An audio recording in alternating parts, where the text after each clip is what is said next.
Nós falaremos na aula de hoje sobre teoria da tensão de cisalhamento máxima. A teoria da tensão de cisalhamento máxima, que nós chamaremos de TCM, prediz que o escoamento começa sempre que a tensão de cisalhamento máxima em qualquer elemento se torna igual ou excede a tensão de cisalhamento máxima em um corpo de prova de ensaio de tração quando este começa a escoar. Bem, então se a gente considerar a tração pura, ou seja, força sobre área, nós temos que a tensão de cisalhamento máxima, ou seja, tal máximo, ocorre em uma superfície a 45 graus da superfície de tração e vai ter a magnitude tal que ela é dada por a tensão principal 1 menos a tensão principal 3, ou seja, a maior menos a menor dividido por 2, como nós já vimos na primeira aula. Então, nós temos que a tensão normal máxima 1 vai ser igual à resistência ao escoamento. Então, se nós temos o caso de tração pura, como nós vimos na primeira aula, as outras duas tensões vão ser iguais a zero. Ou seja, a tensão cisalhante máxima vai ser igual à tensão normal 1 dividido por 2. Como nós temos como restrição o escoamento, essa tensão vai ser igual à resistência ao escoamento dividido por 2. Então, basta vocês relembrarem lá a primeira aula, pelo círculo de Mohr, o caso de tração pura. Então, a TCM ela prevê o escoamento quando? Relembrando, o escoamento vai começar sempre que a tensão cisalhante máxima em qualquer elemento, ou seja, essa componente aqui, for maior ou igual à tensão cisalhante máxima em um corpo de prova. Então, foi quando nós substituímos, no ensaio de tração, nós achamos isso aqui. Então, nós conseguimos eliminar o 2 aqui da razão, ou seja, nós temos essa condição, σ1 menos σ3 maior ou igual à resistência ao escoamento. Então, isso pressupõe que a resistência ao escoamento em cisalhamento, que é dada por essa simbologia, SSY, que é a resistência ao escoamento em cisalhamento, é fornecida por a metade da resistência ao escoamento em tração. Então, essa é a condição da teoria TCM. Então, para fins de projeto, nós inserimos um coeficiente de segurança que é dado por a resistência ao escoamento em cisalhamento dividido pela tensão cisalhante máxima. E isso nos dá a resistência ao escoamento dividido pela diferença entre as tensões principais máxima e mínima. Como nós já sabemos, problemas de tensão plana são comuns, em que uma das tensões principais é nula e as outras duas, σA e σB, podem ser determinadas pela equação a seguir, onde a gente determina o círculo de Mohr. Então, assumindo que a tensão principal A é maior do que a B, nós temos três casos que nós podemos considerar ao utilizar a equação da teoria da tensão cisalhante máxima para problemas de tensão. Aqui nós temos a envoltória de predição para a teoria de falha TCM. Nós vamos considerar primeiro o caso 1, ordenando as tensões principais da maior para a menor. Então, considerando que o σA é igual ao σ1, o σB é igual a σ2 e 0 é igual a σ3. Então, pela teoria de falhas da TCM, nós temos o quê? σ1 menos σ3 tem que ser maior ou igual a SY, que é a resistência ao escoamento. Então, para o caso 1, nós temos que σ1 menos σ3 tem que ser maior ou igual a SY. Porém, σ3 para o caso 1 é 0, ou seja, σ1 vai ser maior ou igual a SY. Ou seja, σA maior ou igual a SY, que é o que está representado aqui no caso 1. Já no caso 2, nós consideramos que a tensão intermediária é 0, ou seja, σA maior ou igual a 0, que é maior ou igual a σB. Então, se a gente substituir aqui na equação de predição de falha da TCM, nós vamos ter o quê? σ1 igual a σA, σ2 igual a 0 e σB igual a σ3. Então, para o caso 2, nós teremos o quê? σA menos σB maior ou igual a SY. E para o caso 3, nós temos que 0 é maior ou igual a sigma A, que é maior ou igual a sigma B. Então, nós entramos aqui num quadrante negativo, certo?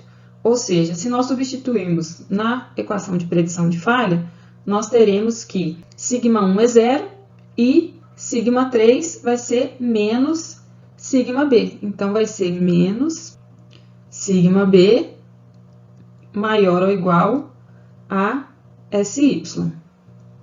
Ou, se a gente inverter aqui o sinal, é o que está dado aqui, né? Que sigma B vai ser menos SY. Então, esse é o caso 3. Problemas de projeto de eixos vão cair tipicamente na categoria 2, em que uma tensão normal existe devido à flexão e ou carregamento axial, e uma tensão de cisalhamento surge devido à torção. Então, cada caso vai existir aqui em um desses quadrantes. Fazendo agora um comparativo entre as duas teorias que nós vimos para materiais dúcteis, né, a teoria de von Mises e a de cisalhamento máximo, nós temos aqui a envoltória da TCM, que é essa tracejada, e a envoltória da teoria de von Mises, que é essa em forma de elipse. A teoria da TCM, ela é mais restritiva, ou seja, ela é mais conservadora, que é essa aqui mais interna. Já a teoria de von Mises ela é um pouco menos conservadora, mas se a gente observar aqui ao lado, foram feitos testes, né, com diferentes materiais, e esses pontos aqui que estão sob a curva são os pontos em que foram conseguidos melhores resultados para a previsão de falha. Então, o TED ele é melhor para a previsão de falha. A teoria da distorção, da energia de distorção, ou a teoria de von Mises, ela prediz não ocorrência de falha sob tensão hidrostática e concorda bem com todos os dados, como a gente está vendo aqui. Assim, ela é a teoria mais utilizada para materiais dúcteis e é recomendada para problemas de projeto, a menos que haja outra especificação. Então, algumas considerações sobre as teorias de falhas para materiais dúcteis é que a seleção da teoria vai ser uma decisão do engenheiro. Para projeto, a teoria de cisalhamento máximo, como nós vimos, ela é mais fácil, mais rápida para ser utilizada, porém ela é mais conservadora. Se o intuito é saber por que a peça falhou, a teoria de von Mises ela é mais adequada. Além disso, ela se ajusta melhor aos dados, sendo melhor para a previsão da falha. Tem uma outra teoria, que é a de Coulomb-Moore, que ela é boa também para materiais dúcteis, apesar de que nós estudaremos ela no próximo tema. Então, para materiais dúcteis com resistência ao escoamento diferentes para tração e compressão, nós podemos aplicar essa teoria de Coulomb-Moore. Então, ela requer somente os valores das resistências ao escoamento sob tração e compressão e ela é facilmente utilizada em forma de equação. Então, nós veremos essa teoria no próximo tema da aula. Para finalizar, vamos ver um exemplo de aplicação das duas teorias que nós já vimos, um exemplo bem simples. Então, vamos considerar que a gente tem um aço laminado a quente que tem resistência ao escoamento de 700 MPa e uma deformação verdadeira na fratura que é maior ou igual a 0,05. Então, sempre que essa deformação for maior ou igual a 0,05, indica que o material é dúctil. Se for menor, indica que o material é frágil. Então, o problema é estimar o fator de segurança utilizando as teorias TCM e TED para os seguintes estados de tensão principal.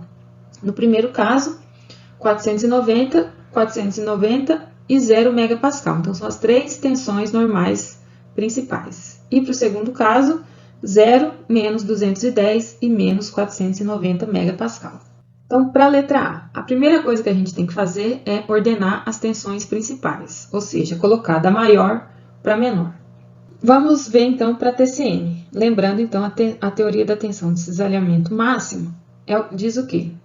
Que eu tenho que utilizar a normal principal maior menos a menor igual a resistência ao escoamento dividido por M. A TED é essa equação grandona aqui, né, que diz o quê? A tensão equivalente, ou tensão de von Mises, é igual a raiz de tensão normal principal 1 menos a intermediária ao quadrado, mais a tensão normal principal intermediária menos a menor ao quadrado, mais a tensão normal principal menor menos a maior ao quadrado dividido por 2, sendo que a tensão de von Mises vai ser a resistência ao escoamento dividido pelo coeficiente de segurança. Então, ordenando as tensões principais, nós temos que σ1 e σ2 igual a 490 e σ3 igual a 0.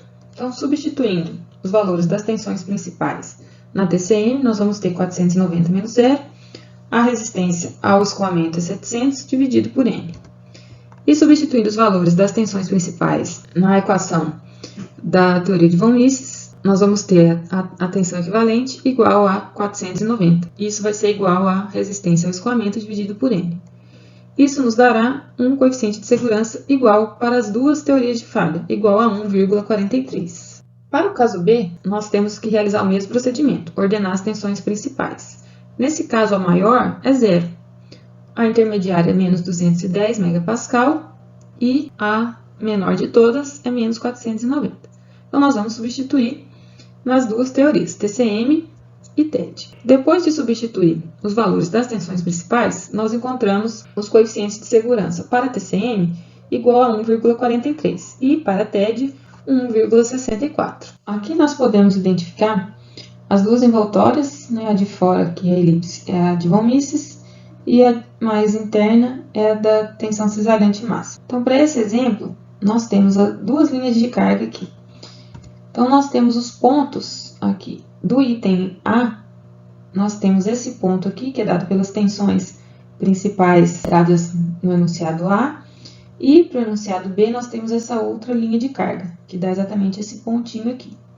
Então, traça-se essa linha de carga para os dois casos, e o coeficiente de segurança é justamente onde ele cruza as envoltórias. Então, vejam que, para o primeiro caso, o coeficiente de segurança foi igual para as duas teorias, que é justamente aqui no encontro das duas teorias. Por isso, deu 1,43 para os dois casos. Já no segundo caso, nós tivemos coeficientes de segurança diferentes.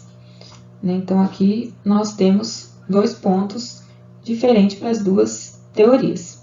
Então, nós finalizamos a parte de falhas por carregamento estático para materiais dúcteis. Na próxima aula, nós iniciaremos as teorias de falhas para materiais frágeis sobre carregamento estático.